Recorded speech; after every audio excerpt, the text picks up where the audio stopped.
Cambridge is absolutely filled with wonderful walks and trails in every part of the city.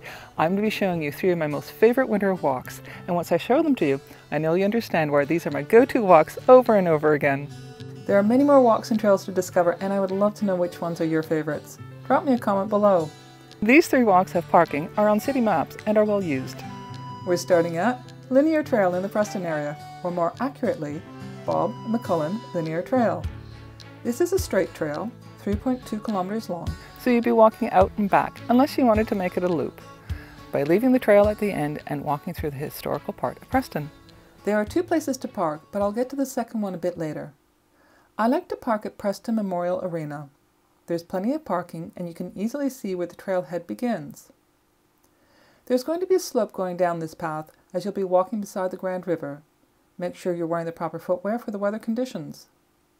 None of the walks that I'll be showing you are salted or sanded, so you'll have to make sure your footwear has grips on the bottom when it's icy weather, and if they don't, then maybe invest in some. The path itself is stone dust, and you'll be able to see the Grand River from the path. One of the glorious aspects of this walk is the number of birds you'll be seeing. It's a favorite spot for photographers and birders. Of course there are geese and ducks, but also the majestic trumpeter swan. Their call really does sound like someone, an amateur, playing the trumpet. It's not unusual to see dozens of these birds at a time. Some have reported seeing up to 70 of them in the water.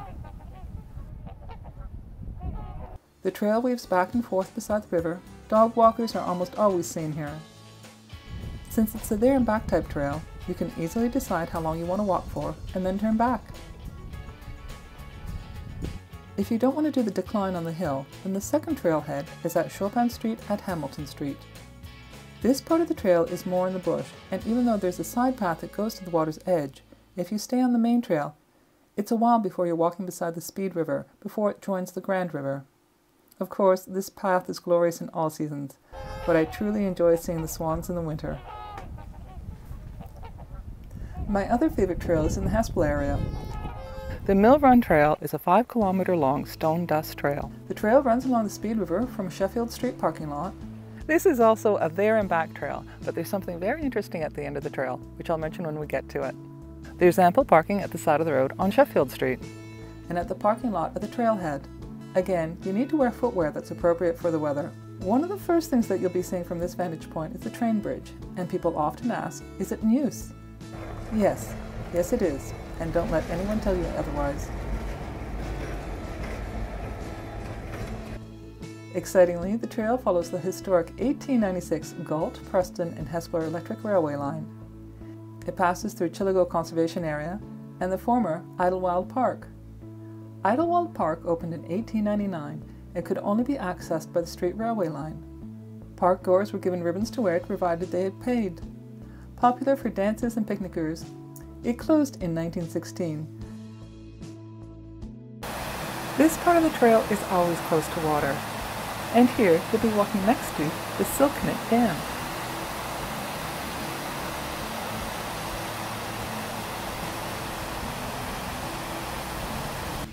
There are wooden bridges and boardwalks to keep your feet dry. There are several fascinating looking trees that look like they should belong in a fairy tale.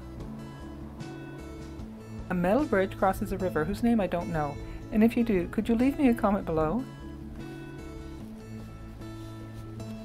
Now as you keep walking, you might notice the sound of the traffic that's getting louder. That's because this trail goes under Highway 24, continues on to Riverside Park.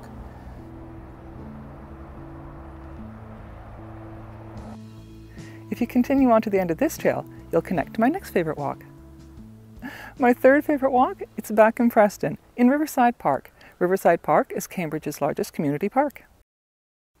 But instead of taking the main entrance into the park, go along Russ Street to the parking lot that's at the end.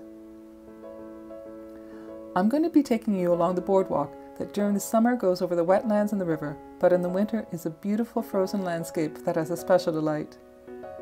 As you walk along the trail, you'll have the river to your right, and peeking in, you'll probably already see ducks and geese in the water. The trail leads to a wonderful pedestrian bridge with great views on either side. Keep following the path, and you'll see the boardwalk quite shortly. The boardwalk in winter is magical. It is a regular haunt for birders, and as I visited this day, someone put out an extra treat. It has become quite common for people to leave birdseed on the tree trunk that's at this end of the boardwalk. Small seeds for the chickadees, and it looks like sunflower seeds for the other birds. As you walk through the boardwalk, there will be a few information signs that tell you where you are on the trail and what you're looking at. The main treat here is the amount of birds and the different types. Of course, it attracted the always curious squirrels.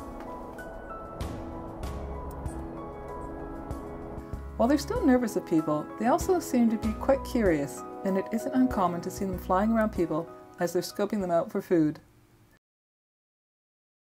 The surrounding land is quiet and peaceful, and there are lookouts that show water during the warmer months and now are quite frozen.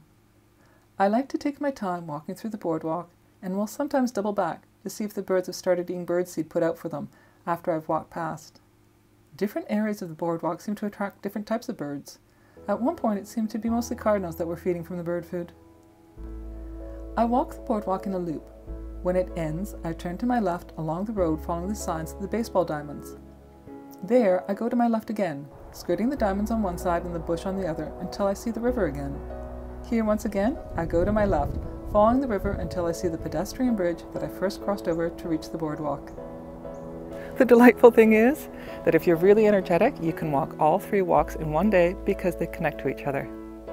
If you download the City of Cambridge maps, then you'll be able to see where the trails are and how to walk them in one exhausting go.